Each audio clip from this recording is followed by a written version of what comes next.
Les bijoux d'exception ont ceci de particulier qu'ils nous fascinent non seulement par leur beauté, mais ils excitent aussi notre imagination. Ils font naître en nous des histoires, des romans d'amour ou de cap et d'épée, et parfois même des romans policiers. La littérature est ainsi pleine de bijoux aux 1000 facettes. Et le cinéma n'est pas en reste. Vous écoutez La Voix des bijoux, le podcast de l'École des Arts Joailliers avec le soutien de Van Cleef & Arpels.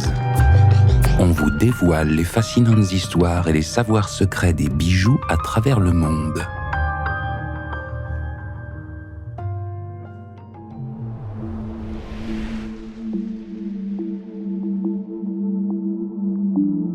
Si je vous dis un diamant perdu qui sert de fil rouge à une histoire tour à tour tragique et sublime, un diamant bleu synonyme d'espoir et de fortune, d'amour et de grands sentiments, vous voyez de quoi je veux parler ? Le cœur de l'océan.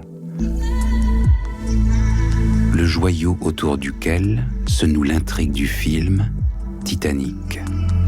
Mais le cœur de l'océan n'est pas qu'un joyau de fiction. Il s'inspire d'un véritable bijou et d'un diamant non moins célèbre, le diamant Hope.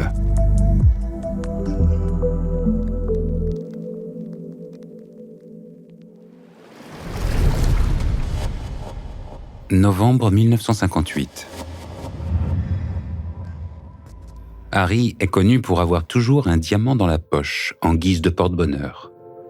Mais celui qu'il extirpe à présent de son veston est plus gros que d'habitude. Bien plus gros.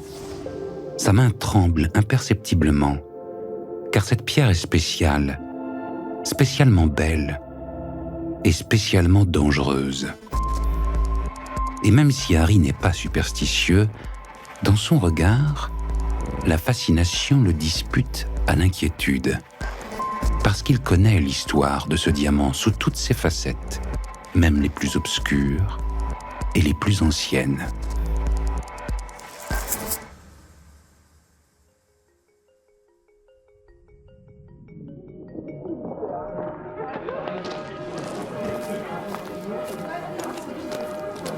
Septembre 1812. Dans la boutique londonienne du marchand de pierres précieuses Daniel Eliasson, apparaît comme par enchantement un diamant aux proportions exceptionnelles de 45,5 carats. Un lapidaire de renom a dessiné et décrit la pierre comme un très curieux diamant bleu foncé d'une finesse exceptionnelle.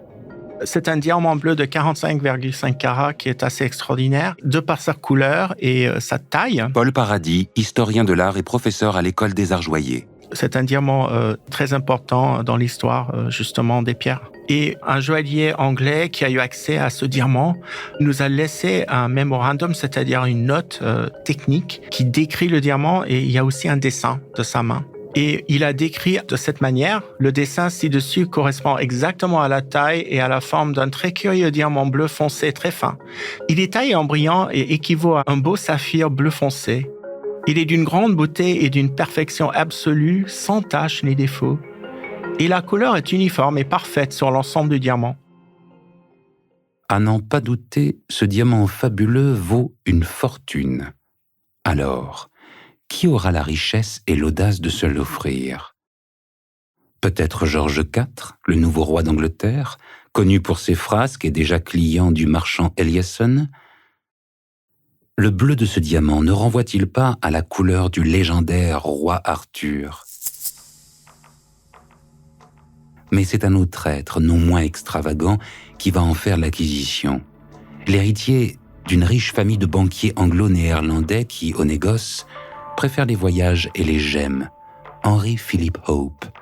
Il s'empare du diamant bleu vendu par Eliasson et va lui donner son propre nom, Hope. Au 19e siècle, c'était l'époque où la grande bourgeoisie avait accès aux diamants, mais c'était un symbole de pouvoir. C'était quand même des pierres qui étaient chères. Et on peut imaginer ce banquier, Henry Philip Hope, qui avait envie de se valoriser aux yeux de la société. Mais c'était un collectionneur passionné de pierres. Il avait d'autres pierres importantes. Donc c'était quelqu'un qui était inspiré par ces pierres, peut-être pour des raisons personnelles aussi. Et peut-être ça lui donnait quand même un statut social. Certaines maisons de joaillerie naissent à cette époque. En France, Cartier, 1847, Boucheron un peu plus tard. Et ces grandes dames américaines comme Vanderbilt, comme Astor, elles veulent se parer comme les princesses et les reines de France. La bourgeoisie qui s'est enrichie pendant la Révolution industrielle, ils veulent, ce sont des nouveaux princes, des nouvelles princesses, que ce soit en Angleterre ou en Amérique. Mais en ce début de 19e siècle, l'inclination d'Henry Philip Hope pour son somptueux diamant bleu est peut-être aussi guidée par son esprit romantique. Dans son roman « Les souffrances du jeune Werther », le grand Goethe n'a-t-il pas fait du bleu la couleur romantique par excellence, après tout ? Cette couleur, mêlant transparence et profondeur, est synonyme d'amour et de quête chimérique de l'idéal. Le destin du diamant Hope va dès lors s'apparenter à un drame romantique. Il va en effet passer de main en main au gré de coups du sort et d'accès de passion qui vont parer sa beauté d'une aura de légende.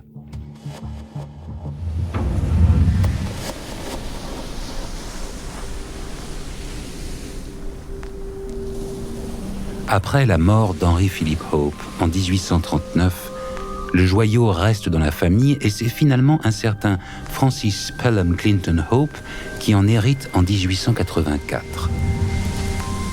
Mais Francis, épris d'une belle chanteuse américaine, May Yohei, fait des folies et finit bientôt ruiné. En conséquence, il se voit forcé de vendre le diamant Hope à un bijoutier. May le quitte et le diamant part, lui aussi, pour l'Amérique. Mais sitôt arrivé dans le Nouveau Monde, le bijoutier qui a racheté le Hope fait faillite et il doit brader le diamant à un Turc, émissaire du grand sultan Abdulhamid II, qui sera par la suite brutalement détrôné. Le diamant se pare d'une aura inquiétante. Alors que le Hope est de retour à New York dans la collection du bijoutier Cartier, le Washington Post publie un article intitulé « Le Hope a porté malheur à tous ceux qui l'ont possédé ». Le diamant a été considéré dès la plus haute antiquité, les sources écrites, comme symbole de pouvoir. Pourquoi ? Parce que l'étymologie du mot diamant, c'est adamas en grec, ça veut dire invincibilité. Adamas, c'était aussi le métal avec lequel les dieux fabriquaient leurs outils. C'est une étymologie qui est longue et complexe. La brillance, ça vient plus tard, parce qu'on n'est pas encore dans l'ère des facettes, mais ils voyaient quand même que la lumière passait par-dessus. Et dans l'hindouisme, vous avez des histoires, des mythologies autour d'un dieu qui tenait dans sa main une éclair avec des diamants sur les bouts et donc il chassait l'ignorance. Donc c'est vraiment quelque chose de très lié aussi à la pureté et le pouvoir.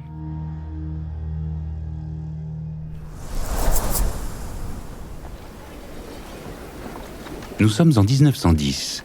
Harry Winston n'a encore que 14 ans. L'histoire du Hope et la sienne ne se sont pas encore rencontrés. Mais leur destin se rapproche. Chez Cartier, sur la 5e avenue, le diamant fascine une femme, Evelyn Walsh McLean, dont le mari n'est autre que l'héritier des propriétaires du Washington Post. Evelyn aime les belles histoires et semble-t-il prendre des risques, car elle et son mari achètent le Hope. Ils font cependant ajouter une clause bien particulière au contrat signé avec le joaillier. Si dans les 6 mois suivant la transaction, un malheur arrive à la famille McLean, Cartier s'engage à remplacer le bijou. C'était Pierre Cartier qui a attiré l'attention de Madame McLean vers ce diamant.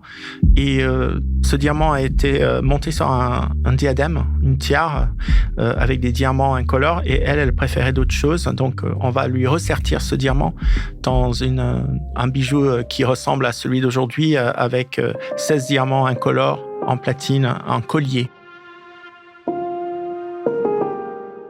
Evelyn adore le Hope et le porte volontiers dans les fêtes de la haute société, quand elle ne l'attache pas au cou de son chien. La nuit, elle le range dans sa cachette favorite, sous les coussins de son canapé.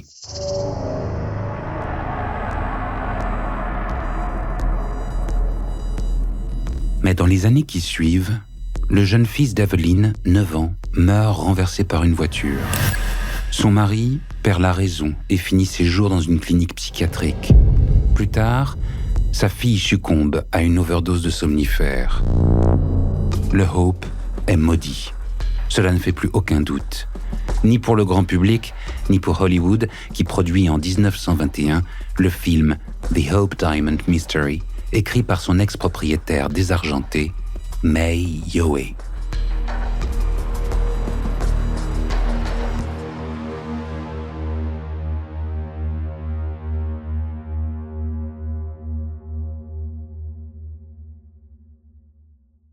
Harry repose le diamant sur son bureau. Il soupire. À la fin de sa vie, Evelyn McLean est devenue son amie. Et lui, l'enfant d'immigrés ukrainiens, est alors le plus grand marchand de diamants de son temps. Harry Winston, le roi des diamants, le joaillier des stars, celui qui a créé des joyaux pour Elizabeth Taylor ou Jackie Kennedy. À la mort d'Evelyn, emportée par une pneumonie en 1947, Harry a racheté toute sa collection et il a décidé de présenter le Hope dans une exposition itinérante dont les recettes ont financé des actions caritatives. Mais aujourd'hui, il est temps pour Harry de remercier son pays d'adoption. Il a décidé de faire don du Hope à la Smithsonian Institution de Washington. Il attrape délicatement le gros diamant et le glisse dans une enveloppe Kraft affranchie à $2,44. Harry n'a jamais cru à cette histoire de malédiction, mais on n'est jamais trop prudent. Alors, pour son dernier voyage, le Hope circule incognito par la poste dans une simple enveloppe frappée de la mention « Fragile ». La Voix des bijoux est un podcast de l'École des Arts Joailliers avec le soutien de Van Cleef & Arpels. Avec la participation de Paul Paradis, historien de l'art et professeur à l'École des Arts Joailliers. Écrit par Martin Kenéan et Aram Kebabjian, interprété par Pierre-François Garel et produit par Bababam.